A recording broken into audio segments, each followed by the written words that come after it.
100కు పైగా దీర్ఘకాలిక సమస్యలకు ఎటువంటి ఆపరేషన్ దుష్ప్రభావాలు లేకుండా హోమియోపతి చికిత్స.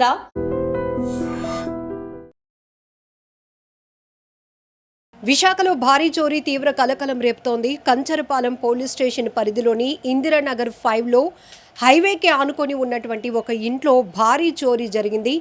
గుర్తు తెలియని దుండగులు ముగ్గురు చొరబడి 73 ఏళ్ల వయసు ఉన్నటువంటి ఒక పెద్ద ఆవిడ్ని, 18 ఏళ్ల వయసు ఉన్నటువంటి ఈ అబ్బాయిని ఇద్దరిని కూడా తాళ్లతో కట్టేసి ఇంట్లోకి చొరబడి ఇంట్లో ఉన్నటువంటి 10 తులాల బంగారం, 3 లక్షల నగదును దోచుకెళ్ళిపోయారు కారులో. అబ్బాయితో మాట్లాడదాం. అసలు ఇంత దారుణంగా అంటే సినిమాటిక్ రేంజ్లో ఇప్పుడు దొంగతనాలు జరుగుతున్న తీరు మనం చూస్తున్నాం. ఏకంగా తాళాలు వేసి ఉన్నటువంటి ఇళ్లలో చోరీల నుంచి మనుషులు ఉంటుండగానే కత్తులు కటార్లు కూడా తీసుకొని వచ్చి తాళ్లతో కట్టేసి వాళ్ళని నిర్బంధించి దొంగతనానికి పాల్పడుతున్న పరిస్థితులు మనం చూస్తున్నాం. అసలు ఏం జరిగింది, అర్ధరాత్రి 1 గంట ప్రాంతంలో జరిగిన ఈ భారీ చోరీకి సంబంధించి పూర్తి డీటెయిల్స్ చూద్దాం. అమ్మ, మీ పేరు? కృష్ణకాంత్ రెడ్డి. ఓకే, ఏం జరిగింది? Night actually around 12:45 అలాగైంది. నాన్నమ్మ ఈ రూమ్లో పడుకున్నారు, నేను హాల్లో సోఫా మీద పడుకున్నాను. నాన్నమ్మ చెప్పడం వరకు అయితే ఎవరో ముగ్గురు వచ్చి బ్యాక్ డోర్ నుండి వచ్చి వెంటనే నానమ్మని కట్టేశారు అన్నట్టుగా చెప్పారు. నాకేంటంటే ఎప్పుడు ఈ డోర్ క్లోజ్ చేసి ఉండదు, అలాంటిది హాఫ్ క్లోజ్ చేసి ఉండడం వల్ల నాకు ఎందుకు డౌట్ వచ్చింది. అప్పటికి సౌండ్ చేసేటప్పటికి ఏమైందా అని చెప్పి నేను వచ్చిన వెంటనే నేను ఇలా డోర్ చిన్నది పుష్ చేసిన వెంటనే మిగతా డోర్ని పుష్ చేసి ఓ మనిషి వచ్చి సడన్గా పేక పట్టుకొని అలా వెనక్కి తీసుకెళ్ళి తోసినట్టుగా జరిగింది నన్ను. అది అయిపోయిన తర్వాత ఆ మనిషి వెనకాతలు ఇంకో మనిషి వచ్చాడు. ఇంకొక మనిషి వచ్చి ఇద్దరు కలిపి ముఖం మీద అది గుద్ది వెంటనే చేతులకి ట్యాగ్స్ అవి వేసేసారు. కట్టేసిన తర్వాత కాళ్ళు కట్టేశారు. కొంచెం అరుస్తున్నట్టు అయితే మూతికి కూడా ప్లాస్టర్ వేసేసారు. మూతికి కూడా కంప్లీట్ 360 లాగా, అంటే ఓన్లీ ఇలా కాకుండా కంప్లీట్ 360లో ప్లాస్టర్ వేసేసారు. అదేవిధంగా ఏదైతే వెంటనే ఇన్సిడెంట్ అయిన వెంటనే నానమ్మ అరుస్తుంటే ఒక 10 మినిట్స్ అయిన తర్వాత వాళ్ళు వచ్చి అంతా 10 మినిట్స్ అవుతుంది అనగా నా దగ్గరికి వచ్చి ఏంటి నా మొబైల్ తీసుకున్నారు. అలాగే మొత్తం మెడంతా చెక్ చేశారు, చైన్ ఏమైనా ఉంటుందేమో అని చెప్పి చైన్ ఏం లేకపోయేటప్పటికి చేతికి చూసారు. చేతికి అరతులో డైమండ్ రింగ్ ఒకటి ఉంటే దాన్ని అడిగారు. దాన్ని తీసుకోవడానికి చూస్తే నేను ఇలాగా చేతులు బిగబెట్టేటప్పటికి చోటు అనే ఒక వ్యక్తిని పిలిచి ఒక చెక్క డస్టర్ లాంటి దాంతో మండల మీద కొట్టిన వెంటనే నేను చెయ్యి వదిలేసిన వెంటనే ఉన్న రింగ్ని, అంటే రింగ్ చాలా టైట్, సో ఆ ఉన్న రింగ్ని కొంచెం ఒక నిమిషం 2 నిమిషాల పాటున బాగా స్ట్రగుల్ అవుతూ తీసిన తర్వాత ఆ రింగ్ తీశారు. రింగ్ ఉన్నటువంటి ఫింగర్, సో దాంతో డస్టర్తో కొట్టి మరి అక్కడ ఉన్నటువంటి డైమండ్ రింగ్ని కూడా తీసేశారు. అది అయిపోయిన తర్వాత ఈ రూమ్లోకి వచ్చేసిన తర్వాత మళ్ళీ సడన్గా ఏమైందో తెలియదు. వితిన్ 1 to 2 మినిట్స్లో మళ్ళీ వచ్చి ఒక మనిషి ఏమొచ్చి ఇలా పట్టుకుని ఇంకొక మనిషి 2 సార్లు గట్టిగా గుద్దాడు. తర్వాత దానివల్ల కొంచెం బాగా ఇయర్ దగ్గర పెయిన్ వస్తుంది, అదేవిధంగా వాచింది. అది అయిపోయింది. ఇలాగ నేను అక్కడ నుండి క్రాల్ అవుతూ వచ్చి ఈ బెడ్ ఎడ్జ్న కొంచెం షార్ప్గా ఉంటుందని చెప్పి ఆ ట్యాగ్స్ని కట్ చేసుకున్నాను. కాలికి ట్యాగ్స్, చేతికి ట్యాగ్స్, మొత్తం కంప్లీట్గా నడవలేని సిచ్యువేషన్. నాన్నమ్మ మరుస్తున్నారు, ఏమైందో తెలియదు. అందుకు అలాగని చెప్పి ఇక్కడ దాకా వచ్చి ఇక్కడ అవి కట్ చేసుకుని ఇంకా అదే కాళ్ళతో ఇంకా ఇక్కడ సిజర్స్ ఉంటాయి బేసిక్గా, అవన్నీ ఎతికితే ఎక్కడ దొరకలేదు. ఆ రూమ్లోకి వెళ్ళి నైఫ్ అది తీసుకొచ్చి అప్పుడు ఫస్ట్ నాన్నమ్మ చేతికున్న వీటిని టేప్ అది కట్ చేసి, కాలుకున్న టేప్ అది కట్ చేసి అప్పుడు నా కాలుకున్నది కట్ చేసుకున్నాను. అప్పటికే మొత్తం బీరువాని బ్రేక్ చేసి అందులో ఉన్న అప్పటికి బీరువా మొత్తాన్ని బ్రేక్ చేశారు. కంప్లీట్గా ఉన్నవన్నీ తీస్తారు. బట్టలు కూడా ఇక్కడ ఇప్పుడు మీరు ఏదైతే చూస్తున్నారో మంచం మీద ఉన్న బట్టలు కాస్త ఇక్కడ ఉన్నాయి. ఇక్కడ ఎలాగంటే ఇంకా నేను రావడానికి కూడా ప్లేస్ లేదు, అడ్జస్ట్ అవుతూ అలాగా అటు ఇటు కదులుతూ క్రాల్ అవుతూ వచ్చే పొజిషన్లో ఉంది.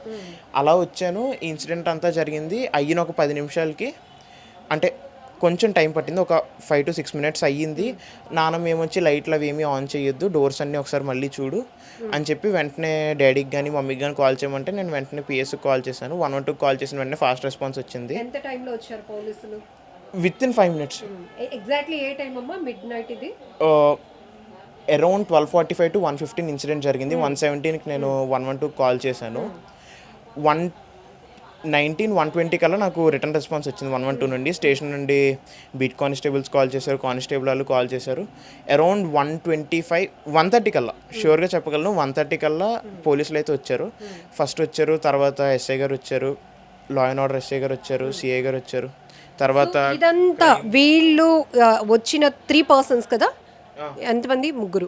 సో వచ్చిన ఈ 3 పర్సన్స్ కూడా ఎంత టైం ఇక్కడ ఇంట్లో మొత్తం ఈ బీభత్సాన్ని ఒక 20 to 30 minutes 20 to 30 minutes లో మొత్తం ఇల్లంతా 20 to 30 minutes లో మొత్తం ఇలాగ ఇచ్చేసారు.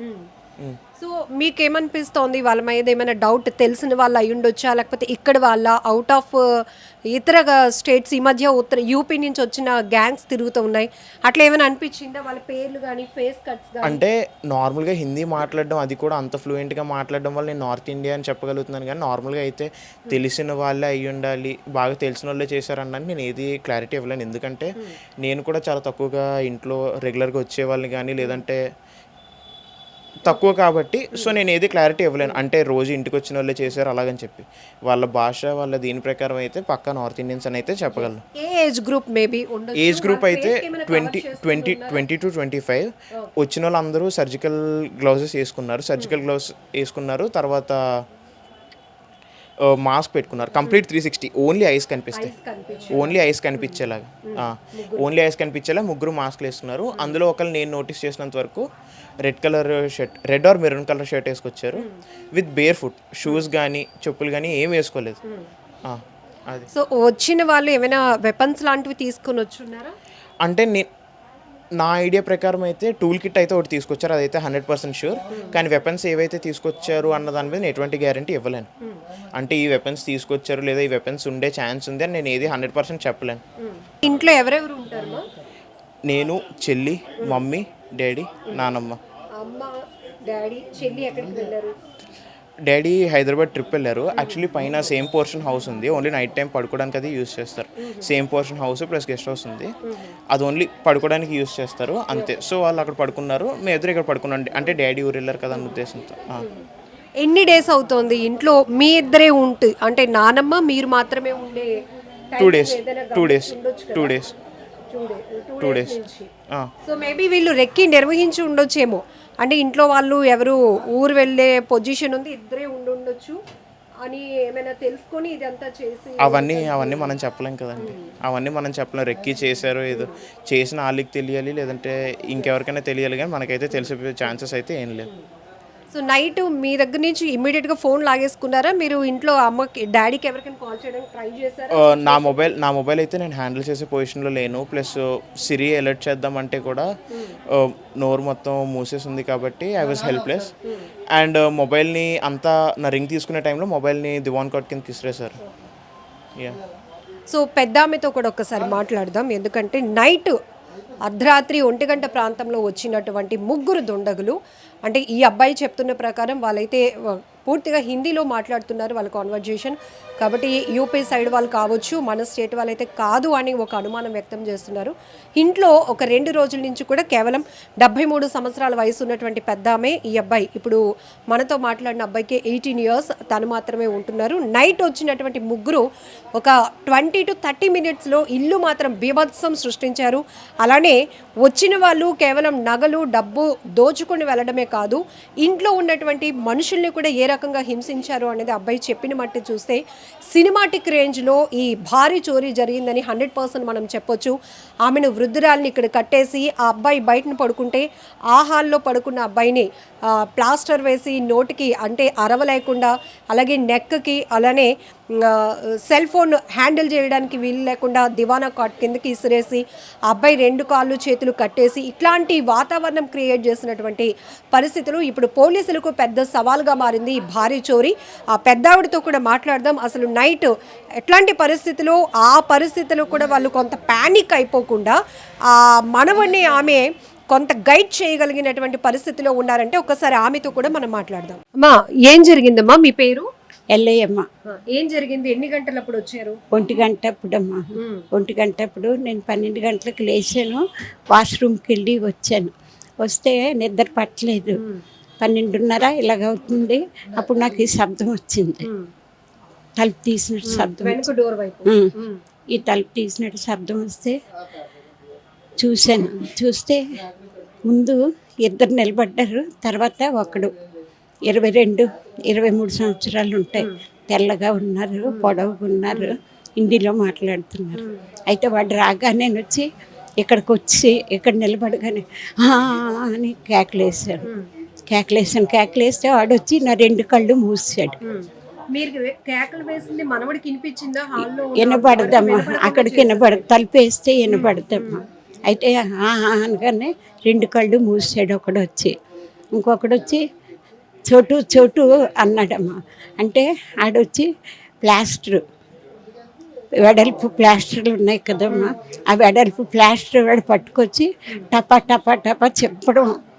మనం కట్ చేస్తే అవుతుంది కదా, చింపుతున్నాడు. చింపి వీడికి అందిస్తే ముక్కు ఇక్కడి నుంచి ఇదంతా ముఖం అంతా వేసాడమ్మా. నన్ను కూర్చోబెట్టి ఇలాగ ముఖం అంతా చుట్టాడమ్మా.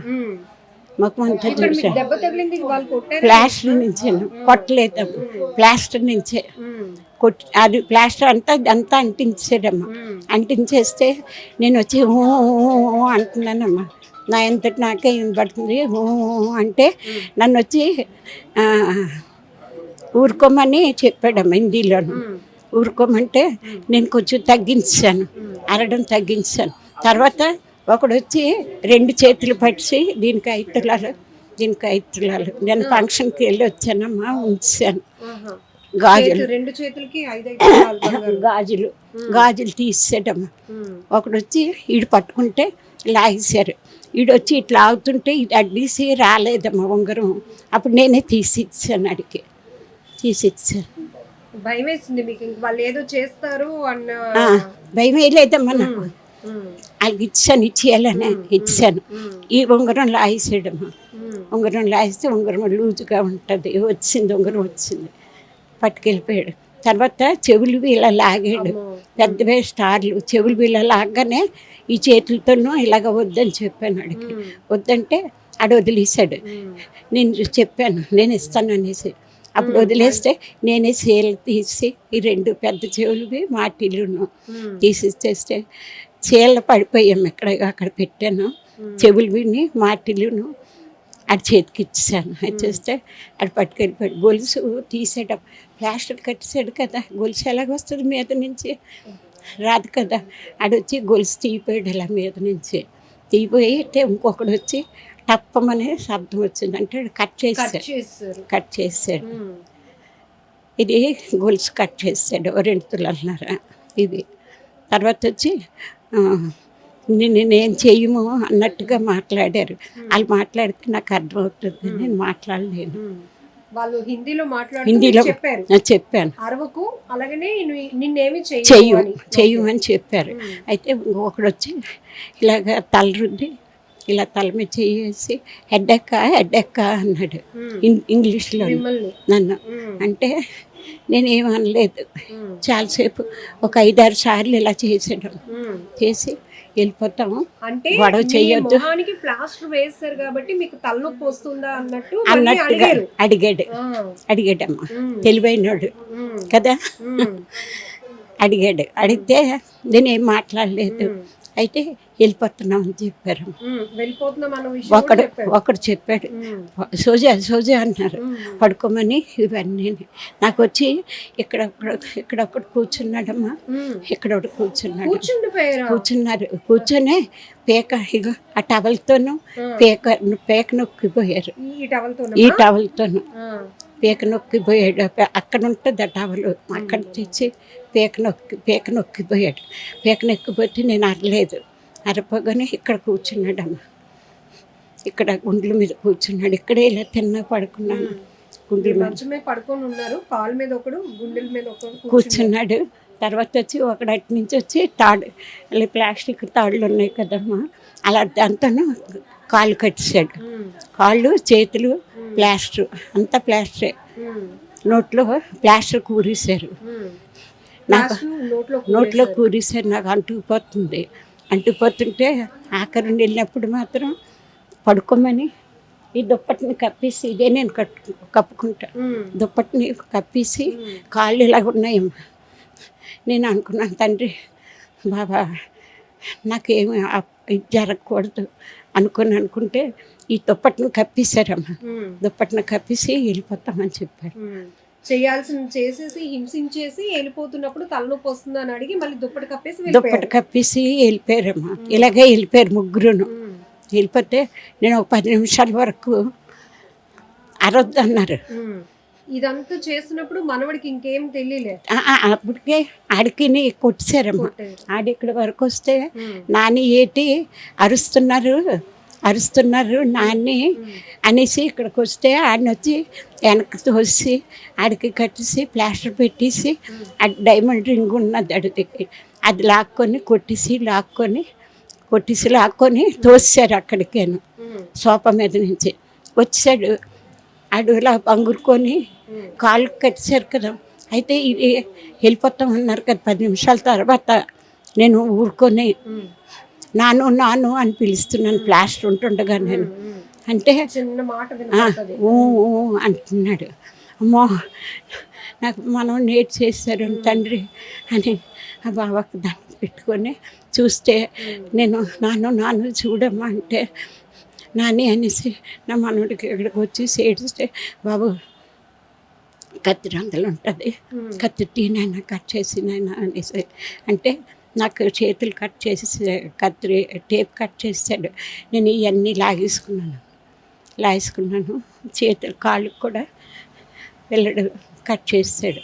ఆడు కట్ చేసుకున్నాడు. 1:30 అయిందమ్మా. అప్పటికి అమ్మా ఫోన్ చేయగానే 18 మంది వచ్చారమ్మా పోలీసులు. 18 మంది 1:30కైనా 4 చేతులు ఎత్తి దండం పెట్టాలి. 18 మందికి వచ్చామ్మా. నువ్వు భయపడద్దు, వణికిపోతున్నావు, హాస్పిటల్కి తీసుకెళ్తాం అన్నప్పుడేను వద్దు నాన్న నాకు హాస్పిటల్ వద్దు, నేను రానన్నా పర్వాలేదు బాగున్నాను, ట్యాబ్లెట్లు వేసుకుంటున్నాను అనేసి అని చెప్తే అప్పటి నుంచి తెల్లవారి 8:30 అయిన వరకు ఉన్నారమ్మా. అందరూ కార్లు వేసుకొని వచ్చాను పోలీసులు. రాత్రి వచ్చిన ముగ్గురు మొహాలకి ఏమైనా వేసుకున్నారమ్మా. సంచిల్లట్టు వేసుకున్నారమ్మా. ఇవి పెట్టుకున్నారు గ్లౌజులు, చేతులకి గ్లౌజులు ఉన్నాయి నల్లవే ముగ్గురును. సంచిల్లట్టువి వేసుకున్నారు. కళ్ళు కనపడుతున్నాయి, ఇలా కనపడుతుంది, లూజువే కనపడుతున్నాయి గ్లౌజులు వేసుకున్నారు. సినిమాల్లో మనం దొంగలని చూసేటట్టు వచ్చారు. టీవీలో చూసినట్టు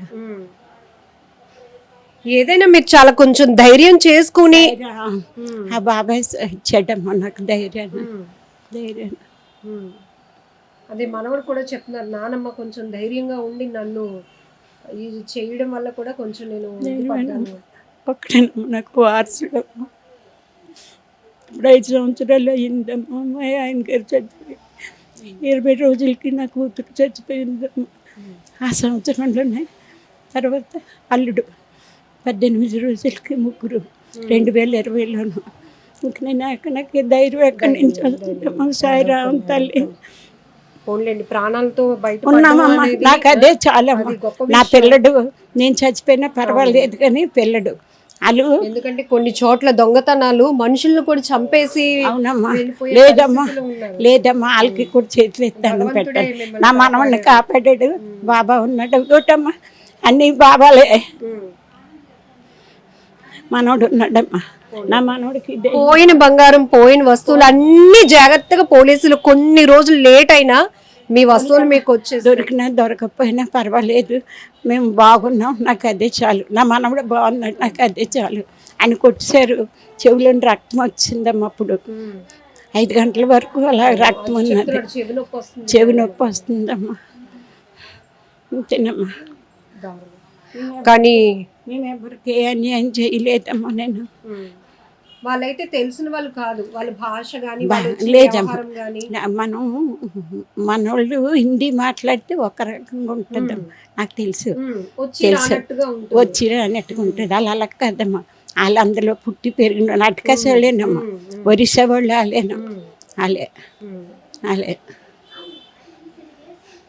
మామగారు చెప్తున్నట్టు ఈ మధ్య రీసెంట్ గానే బవేరియా గ్యాంగ్ లో కీలకమైన ముఠా సభ్యుడిని కూడా విశాఖ పోలీసులు చాకచక్యంగా పట్టుకున్నారు. దానికోసం సిఐఎస్ఐ వాడితో ఫ్రెండ్షిప్ చేసి ట్రాప్ చేసి వైజాగ్ తీసుకొచ్చి వాడి ద్వారా ఇట్లాంటి మారణ ఆయుధాలతో తిరుగుతూ దొంగతనాలకు నేరాలకు తెగబడుతున్నటువంటి ఒక కీలకమైన ముఠా సభ్యుడు ధర్మేంద్ర కుమార్ని పట్టుకున్న 2 days ఇంకా 48 గంటలు కూడా గడవక ముందే విశాఖలో భారీ చోరీ తీవ్ర కలకలం రేపుతోంది. ఒక ఇంట్లో, అది కూడా హైవేకి ఆనుకొని ఉన్నటువంటి ఇందిరానగర్ 5 కంచరపాలెం పిఎస్ లిమిట్లో ఉన్నటువంటి ఒక ఇంట్లో అర్ధరాత్రి 1 గంట ప్రాంతంలో చొరబడ్డ 3 దుండగులు ఎంత బీభత్సాన్ని సృష్టించారంటే మామగారు 73 ఏళ్ల వయసులో కూడా తను చాలా ధైర్యం తెచ్చుకొని భగవంతుడు ఉన్నాడు, మమ్మల్ని ప్రాణాలతో వదిలేస్తే చాలు, నన్ను నా మనవడిని ఏ వస్తువులు పోయినా పర్వాలేదు అనేటటువంటి ఆమె ధైర్యం కూడా, మనోధైర్యం వల్ల కూడా వాళ్ళు ఏంటంటే మొత్తం పాపం